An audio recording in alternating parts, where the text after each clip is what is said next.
बचाओ, मेरी साड़ी खुल रही है। खुशी वैक्यूम क्लीनर से अपना कमरा साफ करने की कोशिश कर रही थी, पर न जाने कैसे उसने अपनी साड़ी ही वैक्यूम क्लीनर में फंसा ली और अब साड़ी खुलने लगी थी। अब क्या कर दिया तुमने? आकाश बाथरूम से निकलता है तो खुशी को इस हाल में देखकर चौंक जाता है। फिर अगले ही पल उसे गुस्सा भी आ जाता है। मेरी साड़ी कहने को तो खुशी और आकाश शादीशुदा कपल थे, लेकिन वो कुछ भी बोलने में बहुत घबराती थी। बार बार वो खुद को ढकने की कोशिश करती है, पर नाकाम रहती है।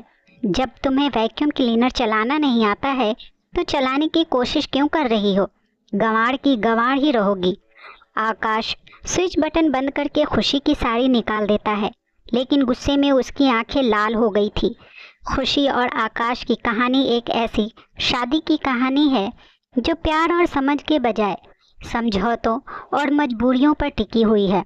खुशी एक साधारण गांव की लड़की है जिसे शहरी जीवन और आधुनिक सुविधाओं की समझ नहीं है, जबकि आकाश एक पढ़ा लिखा लंदन से एमबीए करके आया हुआ लड़का है जो अपनी पसंद की ज़िंदगी जीना चाहता है।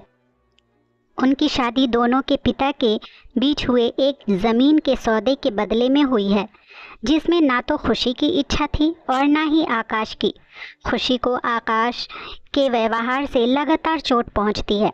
वह उसे गंवार और अयोग्य समझता है, जबकि खुशी अपने तरीके से घर संभालने और आकाश का दिल जीतने की पूरी कोशिश करती है। लेकिन आकाश का रुख इतना कठोर है कि वह उसकी कोशिशों को नज़रअंदाज कर देता है। उसे लगता है कि अगर वो खुशी को अपमानित करेगा तो शायद वो खुद ही उसे छोड़कर चली जाएगी और उसे इस शादी से मुक्ति मिल जाएगी।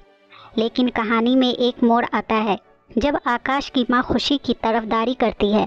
वो चाहती है कि आकाश खुशी को समझे और उसके गुणों को पहचाने।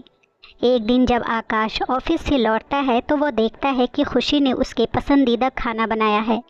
यह देखकर उसका दिल पिघलता है, लेकिन वह अपनी गर्व की वजह से इसे जाहिर नहीं करता।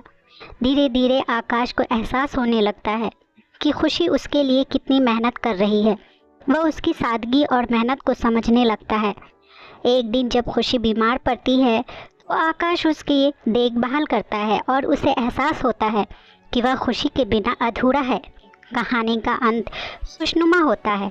आकाश खुशी को अपनी पत्नी का दर्जा देता है और उसके साथ प्यार और सम्मान से पेश आने लगता है। खुशी भी आकाश के प्यार और समर्थन से खुश होती है और दोनों की ज़िंदगी में खुशियाँ लौट आती है।